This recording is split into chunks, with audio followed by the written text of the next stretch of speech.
میں آپ کی وساطت سے ایوان کی توجہ ایک انتہائی اہم مسئلے کی طرف مبذول کرانا چاہتا ہوں۔ کوئی زیادہ لمبی چوڑی بات نہیں ہے، لیکن بہرحال ہم سب کے لیے باعث تشویش ہے، اور شاید اس کے بعد دوسرے ممبران بھی اس طرف متوجہ ہوں اور بات کر سکیں اس کے اوپر۔ آپ کو بھی علم ہے کہ 7-8 مہینوں سے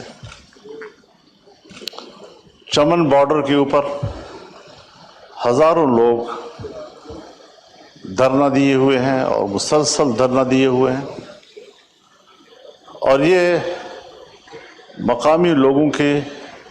مشکلات کی بنیاد پر، مقامی لوگوں کے مسائل کی بنیاد پر اور مقامی لوگوں کے حق روزگار کی بنیاد پر یہ لوگ احتجاج کرنے کے لیے جمع ہوئے،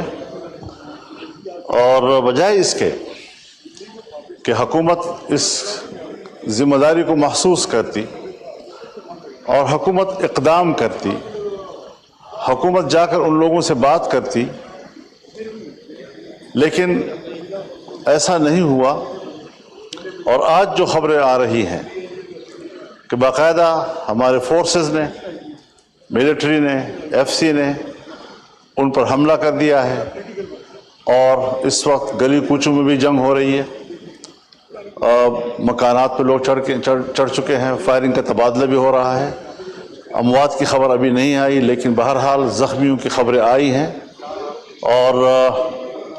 راستے مختلف اطراف سے بند ہو رہے ہیں۔ یہ صورتحال صرف چمن بارڈر کی نہیں ہے، پورے افغانستان کے بارڈر پر مشکلات پیدا ہو رہی ہیں۔ انگور اڈہ جو جنوبی وزیرستان کا آخری شہر ہے، وہاں پر بھی لوگ دھرنا دیے ہوئے ہیں، اور صورتحال بالکل اسی طرح آگے بڑھ رہی ہے کہ سرحد پر قبائل اور پاکستان کی ریاست اور ان کے ادارے آپس میں تصادم کی طرف جا رہے ہیں۔ شمالی وزیرستان سے جب میران شاہ سے آگے غلام خان جو ہمارا آخری سرحدی شہر ہے، وہاں پر بھی عوام کی صورتحال اس طرح بگڑتی چلی جا رہی ہے۔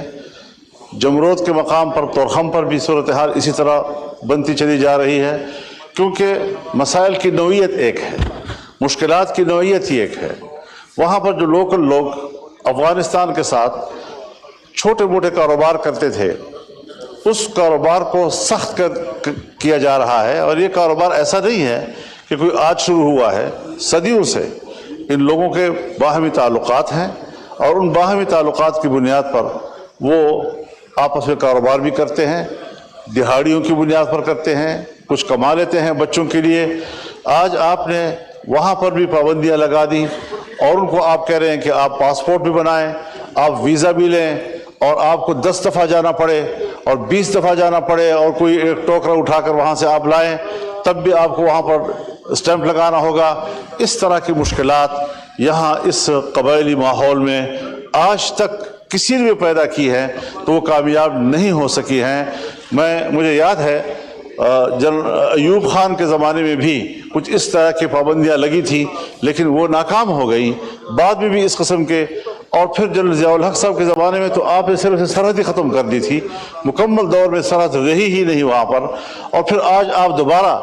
اس طرف جا رہے ہیں کہ مشکلات پیدا ہوں۔ تو ایک تو اس حوالے سے ہمارے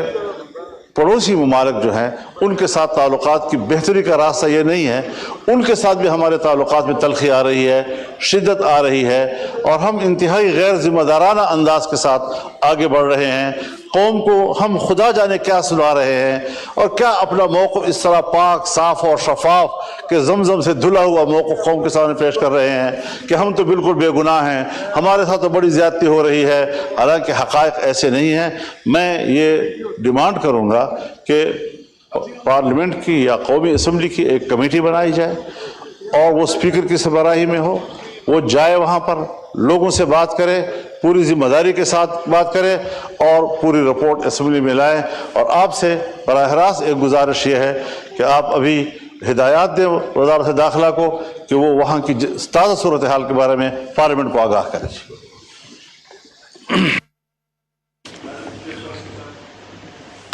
میں چاہ رہی تھی گوہر ایوب صاحب کہ ایک اسپیچ اور ہو جائے، تو عمر ایوب صاحب ایک اسپیچ اور ہو جائے. میں بات کر رہی ہوں کہ مولانا صاحب کے جو پوائنٹ آف آرڈر ہے اس پہ میں چاہوں گی کہ انٹیریئر منسٹر جو ہیں وہ یہاں آئیں اور بریفنگ دیں اور ہاؤس کو اعتماد میں لیں.